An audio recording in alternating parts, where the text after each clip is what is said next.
Variasi merupakan suatu hal yang pasti akan ada dalam setiap kehidupan organisme.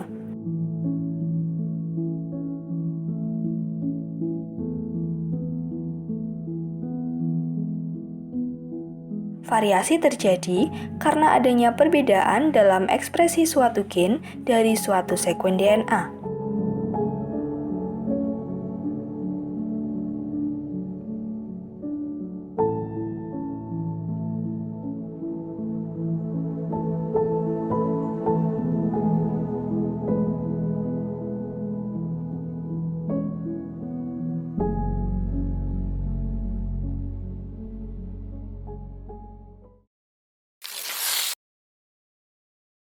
Sebenarnya, apa saja sih proses yang terjadi dalam ekspresi gen? Ekspresi gen terjadi melalui proses transkripsi dan proses translasi.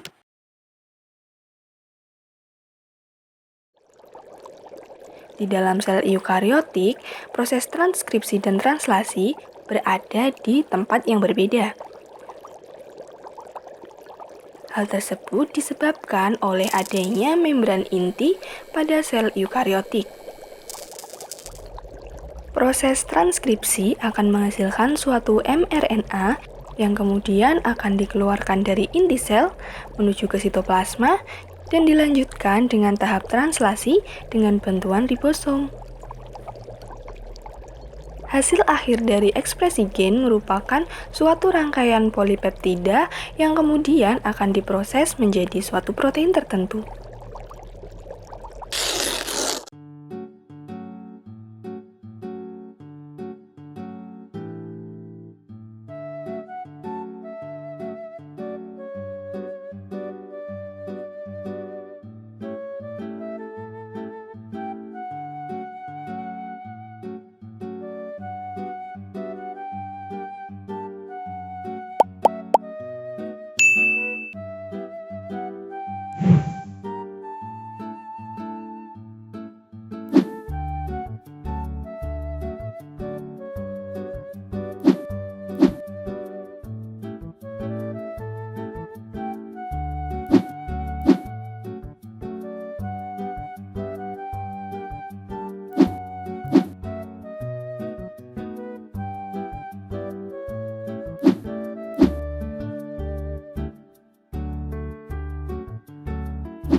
Pada organisme eukariot, terdapat modifikasi pasca transkripsi yang terjadi setelah proses transkripsi.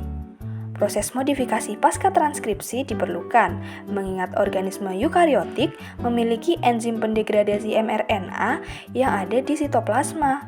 Hal tersebut dapat terjadi ketika mRNA keluar dari membran inti menuju ke sitoplasma untuk melakukan proses translasi. Oleh sebab itu, diperlukan proses modifikasi pasca transkripsi untuk melindungi mRNA dari enzim-enzim pendegradasi yang ada di sitoplasma. Transkripsi adalah proses yang dilakukan untuk mentranskrip DNA menjadi mRNA dengan bantuan RNA polimerase. RNA polimerase akan menempel pada daerah promotor dan memulai proses transkripsi. Tahap penempelan RNA polimerase kepada bagian promotor biasa juga disebut dengan istilah inisiasi. RNA polimerase yang berikatan dengan DNA menyebabkan ikatan double helix DNA menjadi udar. DNA mengandung basa-basa nitrogen yang terdiri dari golongan purin dan golongan pirimidin. Terbukanya double helix DNA menyebabkan adanya pentranskripan DNA menjadi mRNA. Proses tersebut terus berjalan hingga menemui titik terminator. mRNA yang terbentuk tidak langsung dilepaskan menuju ke sitoplasma, namun harus dimodifikasi terlebih dahulu. Modifikasi yang dilakukan adalah pemotongan intron. mRNA yang terbentuk tidak 100% dapat menghasilkan protein ketika dilakukan proses translasi, sehingga dilakukan pemotongan bagian tersebut dengan menggunakan enzim spliceosome. Tahapan berikutnya adalah dengan penambahan capping atau tudung di ujung 5 aksen dan penambahan ekor poli A di ujung 3 aksen. Pemasangan tudung dilakukan untuk melindungi RNA dari aktivitas eksonuklease dan membantu proses pengikatan ribosom pada mRNA di tahap translasi. Sedangkan penambahan poliadenin di ujung 3 aksen berfungsi untuk meningkatkan stabilitas RNA. Molekul RNA yang sudah dimodifikasi dapat dikeluarkan dari inti menuju ke sitoplasma dan dapat melakukan proses translasi.